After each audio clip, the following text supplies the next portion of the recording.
Welcome back to Tailgate Talks at the Bridges at Oxford Greens. We're back again today with another guest speaker from our corporate office, Ms. Margo Gomez. And Margo is our instruction coordinator for all sites across the state of Connecticut for EG Home.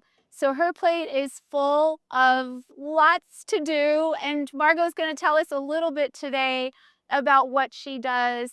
And for Bridges, it is the process from, would you say, selections?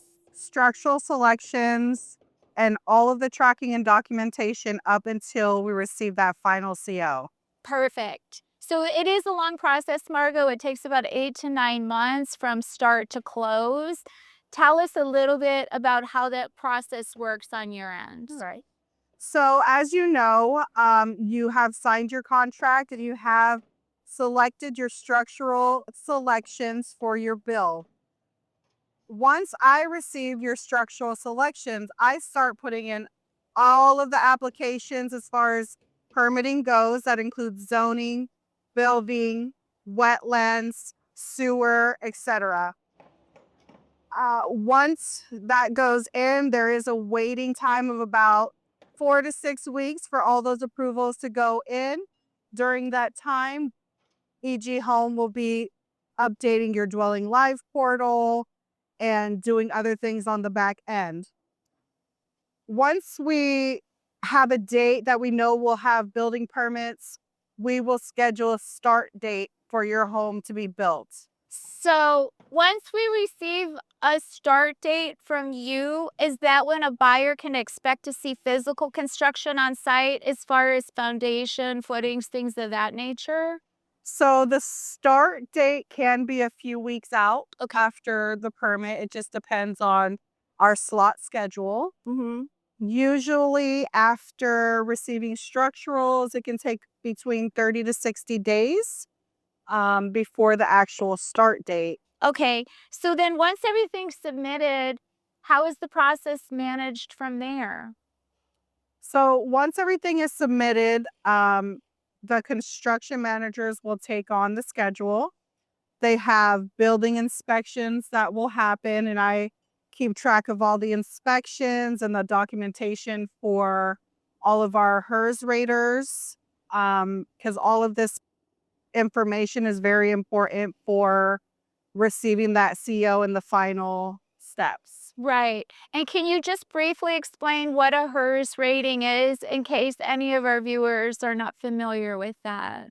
So a HERS cert is an energy level rating for your home, and that's going to determine how energy efficient your house is. Okay, perfect. And then that's part of our final certification for our energy ratings as well, Yeah. correct? Yes, it is. Okay, great.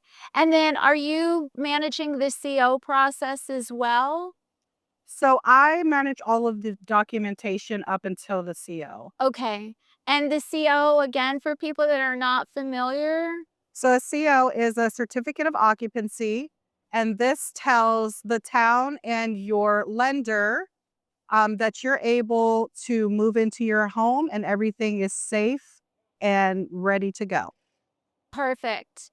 And then from certificate of occupancy is basically when our closing team will come in and start to schedule the close of a buyer and convey the property and the keys, which is what everybody's waiting for. What everybody, the happy ending. Yes, the happy ending, exactly.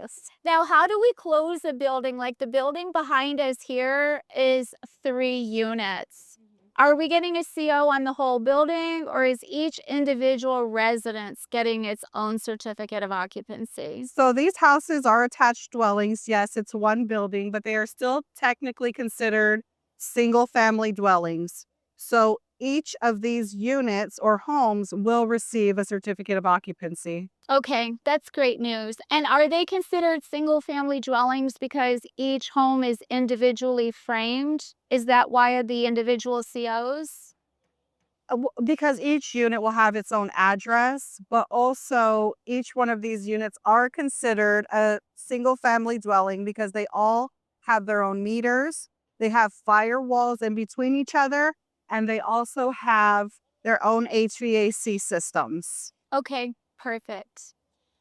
All right. Well, Margo, thanks so much for sharing the process, the behind the scenes look at how the construction process is managed from the very beginning. So, a lot is happening before you see any construction on your home. There's a lot of people putting a lot of different things into the works so that the construction manager on site, in this case, it's Kai and Stacy for us, they manage the schedule that's put in place based on Margo's documentation. So it's so nice to see you here, Margo. We know you manage everything across the state. It's a big job. So thank you for coming out to share with us what you do. All right. Thank you for having me. Thank you. Stay tuned for another one. In 2 weeks, we'll be back with more Tailgate Talks. Thanks for tuning in.